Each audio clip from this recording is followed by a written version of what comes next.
அனைவருக்கும் வணக்கம். இன்றைக்கி ஒரு சிறுகதை பற்றி பார்க்கலாமா? இன்றைக்கி நான் பேசுகிறதுக்காக சிறுகதை நம்ம தோப்பு சிறுகதை தொகுப்பு நூலிலிருந்து எடுத்தேன். போர் அப்படின்ற சிறுகதை. எழுதியவர் ராம்பிரசாத். நான் இதுவரை வாசித்த சிறுகதைகளில் கொஞ்சம் வித்தியாசமான சிறுகதை அப்படின்னு சொல்லலாம். எப்பயுமே ஒரு சிறுகதை வாசித்து முடிச்சுட்டு கடைசியில் நான் என் கருத்தை சில விஷயங்களை சொல்லுவேன். அப்படி எதுவும் இந்த சிறுகதைக்கு சொல்ல போகிறதில்ல. ஏன்னா இந்த கதையுடைய சிறப்பு அவ்வளோ வித்தியாசமாக இருக்கிறதும் பேசும்போதே உங்களை ரொம்ப சிந்திக்க வைக்கிறமான ஒரு கதையாக இருக்குது. நீங்களே சிந்திச்சுக்கோங்க அப்படின்ற மாதிரி ஒரு முடிவுக்கு வந்துட்டேன். 4 வாழைப்பழம் என்றேன் கொஞ்சம் உரத்த குரலில். கடைக்காரர் என் பக்கம் திரும்பிட்டு அவர் அசூசியை கொண்டது போல் ஒரு முகபானையுடன் முகத்தை திருப்பிக்கிட்டு நாங்கள் கிழங்குகள் விற்பதில்லை அப்படின்றார். இந்த முதல் 3 வரிகளிலே எனக்கு பெரிய குழப்பமும் கேள்வியும் வந்தது. என்னடா அது, இவன் வாழைப்பழம் கேட்குறான், அவர் ஒரு மாதிரி அருவருப்பாக பார்த்துட்டு கிழங்குலாம் விற்கிறதில்லை அப்படிங்கிறாருன்றப்போ இங்கேருந்தே பல விஷயங்களை, முக்கியமான அரசியலை கதையில் ரொம்ப திறமையாக வெளிப்படுத்தியிருக்கிறார் அப்படின்னு சொல்லலாம். அது எப்படி இருந்துச்சுன்னா, கிழங்குகள் தரப்படுறதில்லைன்றது, கிழங்குகள் விற்கிறது இல்லைன்றது உனக்கெல்லாம் தர முடியாது அப்படின்னு சொல்வது போல் இருந்தது. மிகவும் சிறுமையாய் ஒரு புழு பூச்சியை போல நான் உணர்ந்த போது என் தோளில் ஒரு கை விழுந்தது. திரும்பி பார்த்தபோது அந்த கை யாருடையதுன்றதை கண்டுக்கிட்டேன். அவர் பேர் பெரியவர். தெருவில் அவரை பெரியவர் அப்படின்னு அழைக்கிறாங்க. அவர் தான் அந்த தெருவில் எல்லாரையும் விட வயசில் மூத்தவர். பலரையும் போல அவருடைய வயது எவருக்கும் தெரியாது. அவர் விண்மீன்களையும் நட்சத்திரங்களையும் கண்டிருப்பதாக ஒரு பேச்சு தெருவில் இருந்தது. அவர் அவருக்கான பேராகவே இங்கே சொல்வது பெரியவர். புரிஞ்சுக்கோங்க. சரி, அப்பழுக்கற்ற கவிந்த நாற்றம் அடிக்காத ஆடைகள் ஏதும் உன்னிடம் இல்லையா? தெருவில் வசிப்பவர்களுக்கு தங்களுக்கென்று வழிமுறைகள்லாம் இருக்குது, பழக்க வழக்கங்கள் இருக்குது. அந்த பழக்கங்களோடும் வழிமுறைகளோடும் அவர்கள் அந்த தெருவின் வளர்ச்சியோடு பிணைத்திருப்பதாக அவங்க நம்புகிறாங்க. சிலருக்கு மாமிசம் உண்ணாமல் இருக்கிறது, சிலருக்கு வெங்காயம் பூண்டு தவிர்த்தல், சிலருக்கு பூஜைகள் செய்தல், சிலருக்கு விரதம் இருத்தல், இதெல்லாம் அவங்க வழிமுறையாக இருக்குது. அந்த ஒரு குறிப்பிட்ட ஒழுங்குக்கு கட்டுப்பட்டே அந்த வழிமுறைகள்லாம் இருக்குது. அந்த வழிமுறையிலே அவர்களின் வளர்ச்சிக்கு காரணம் அப்படின்னு அவங்க நினைக்கிறாங்க. அப்போ அவங்க மரியாதையும் மதிப்பும் உடைய அவர்கள் உழவும் தெருக்களில் இந்த மாதிரி ஆடைகளோடு நீ வருவது சரியல்ல அப்படிங்கிறாரு பெரியவர். ஐயா, நான் இந்த ஆடையை உடுத்தும் போது சுத்தமாகவும் நறுமணமாக தான் இருந்துச்சு. ஆனால் அதை இப்போ சொல்கிறதுல கூட எனக்கு ரொம்ப சிறுமையாக இருக்குது. அது இவர்கிட்ட ஏன்னா ஒரு தாழ்வு மனப்பான்மையை மேலும் அதிகமாக்கியது. உண்மையிலே இது ஏன் தவறு இல்லையே, அதை எப்படி நான் இவர்கிட்ட சொல்கிறது? அந்த உணர்த்துதலே கூட எதிரில் இருப்பவருக்கு தேவையற்றதாக இருந்தால் நான் என்ன தான் செய்கிறது அப்படின்னு இவர் சொல்லிவிட்டு, இவர் யார் அப்படின்றத எங்கேருந்து வர்றாருன்றத சொல்கிறார்.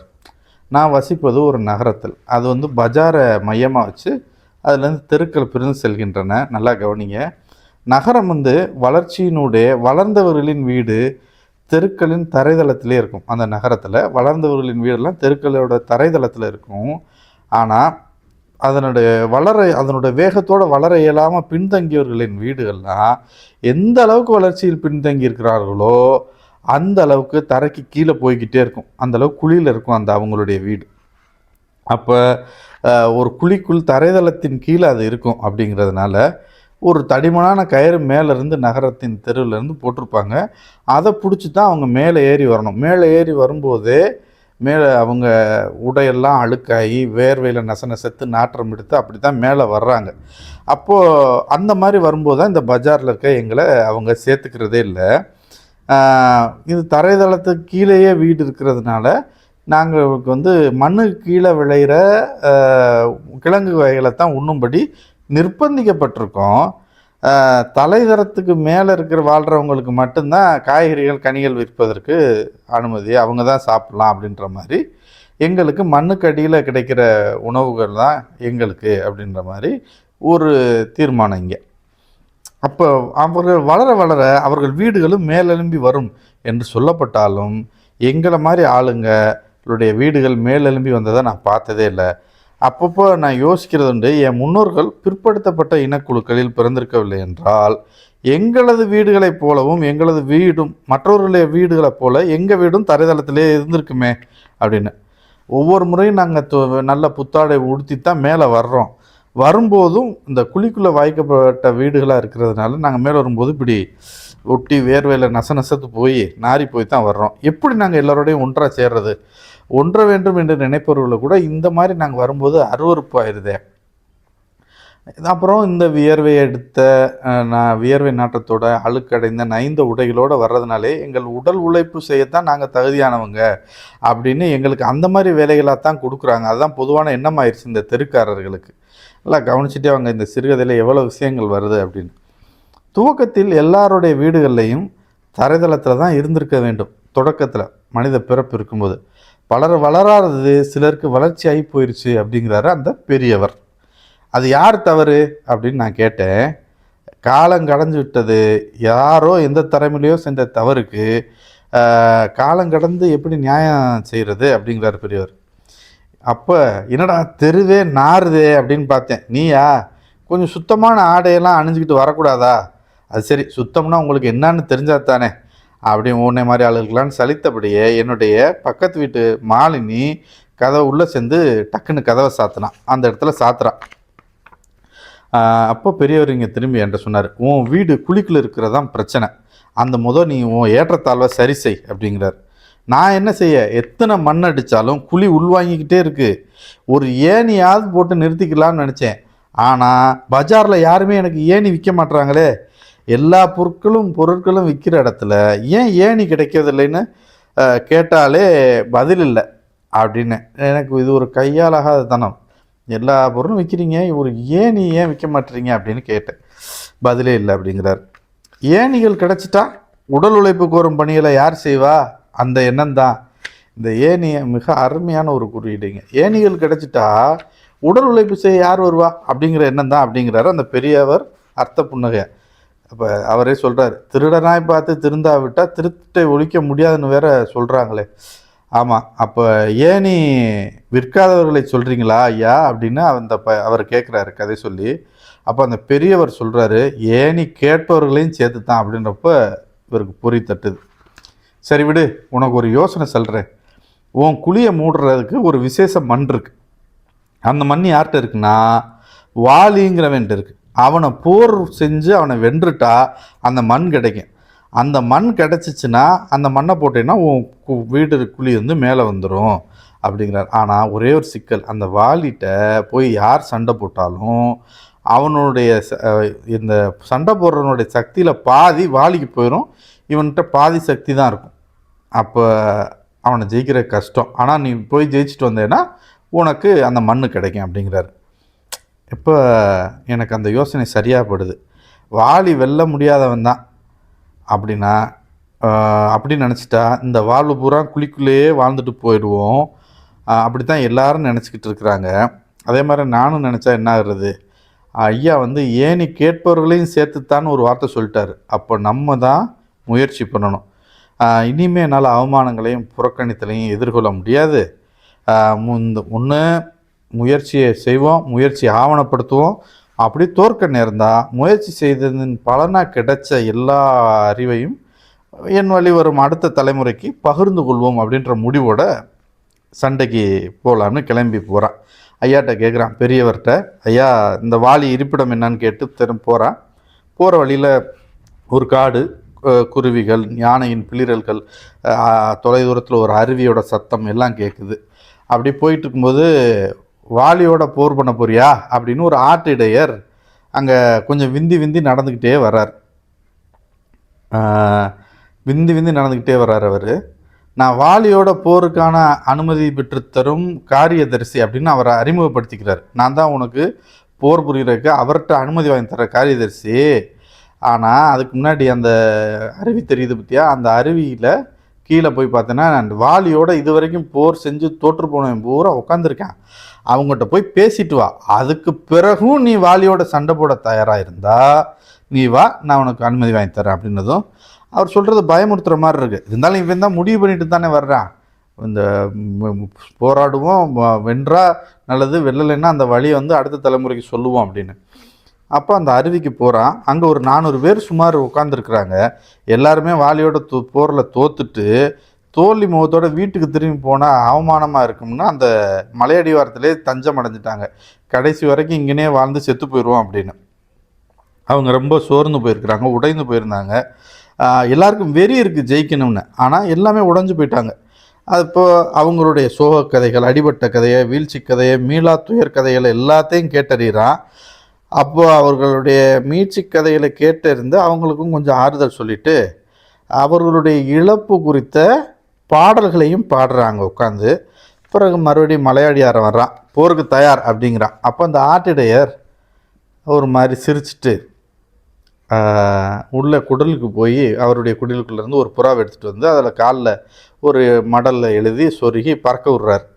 அப்போ இவன் காலை பார்த்து கேட்குறான், ஏன் என்ன அது செய்கிறீங்க அப்படின்ட்டு. இவர் காலை பார்த்து உங்கள் காலுக்கு என்னாச்சு அப்படின்னு கேட்குறான். விந்தி விந்தி நடந்தீங்களே.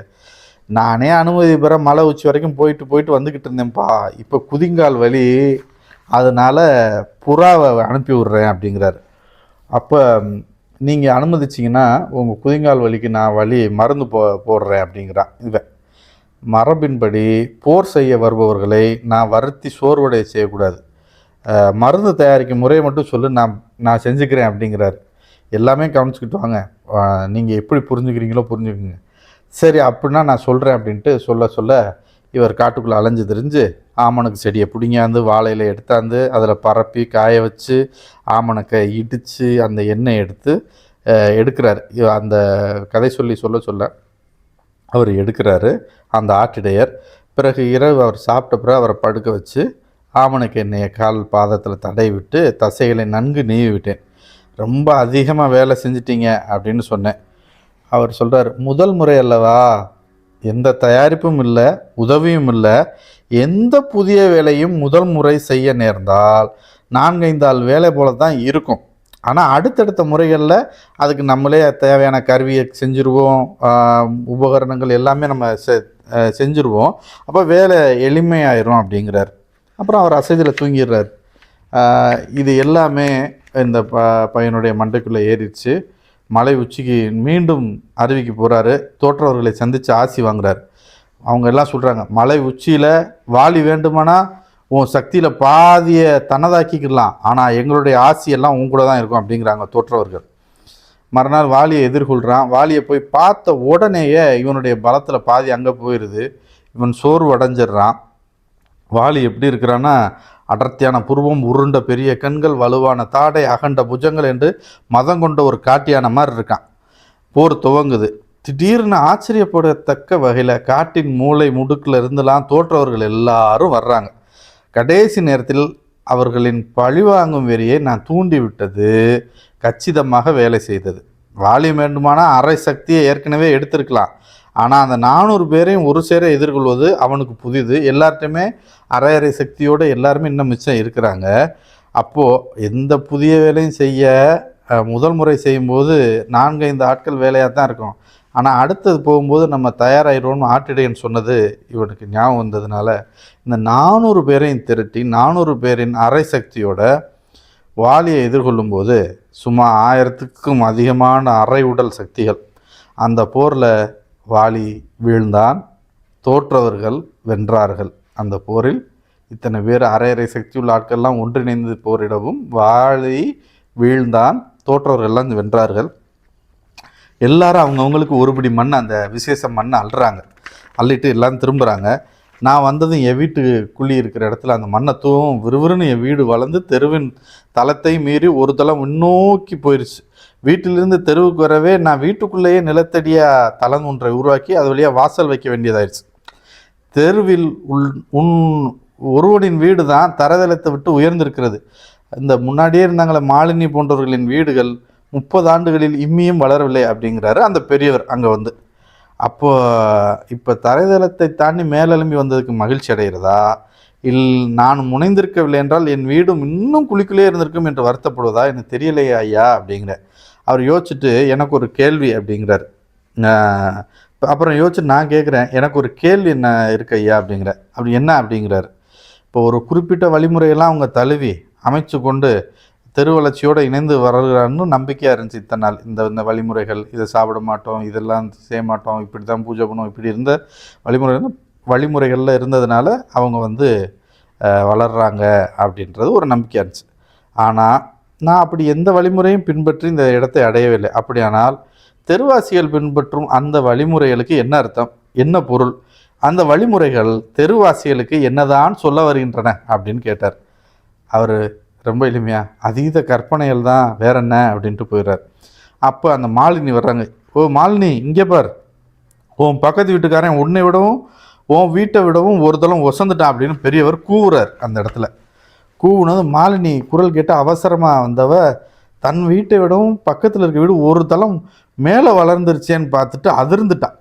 ஆச்சரியத்துடன் சற்று நேரம் பார்த்தவ எதுவும் பேசாமல் தன் தரைதள வீட்டுக்குள்ளே போய் கதவை அடைச்சிக்கிறான். இறுதியாக தோல்வியின் மேகம் சூழ்கையில் வெல்பவர்கள் மீது பொறாமை கொள்வதும் அவர்தம் வெற்றிகளை ஊக்குவிக்க மனமின்றி மட்டுப்படுத்த முனைவதும் புதிதல்ல. வாழ்வியல் வழிமுறைகள் வகுத்து தாங்கள் அடைந்த அந்த வழிமுறைகள் ஏதுமின்றி அடைபவர்களை காண்கையில் அவர்கள் உள்ளுக்குள் குழம்பி போய்விடார்கள், மீட்சியற்று தொலைந்து போய்விடுகிறார்கள். இது போன்ற தருணங்களில்தான் அவர்களும் புரிந்து கொள்கிறார்கள், தாங்கள் அடைந்த உயரத்துக்கும் வளர்ச்சிக்கும் தாங்களோ தாங்கள் பின்பற்றிய வாழ்வியல் வழிமுறைகளோ எவ்விதத்திலும் காரணமில்லை என்பதை அப்படின்னு புரிஞ்சுக்கிறாங்க அப்படின்னு சொல்கிறாரு பெரியவர். சரிங்களா? போர் அப்படின்ற சிறுகதையை நான் இன்னைக்கு உங்களோட வாசித்தேன். எழுதியவர் ராம் பிரசாத். இந்த அருமையான சிறுகதை நம்மளுடைய தோப்பு சிறுகதை தொகுப்பு நூலில் நான் வாசித்தேன்.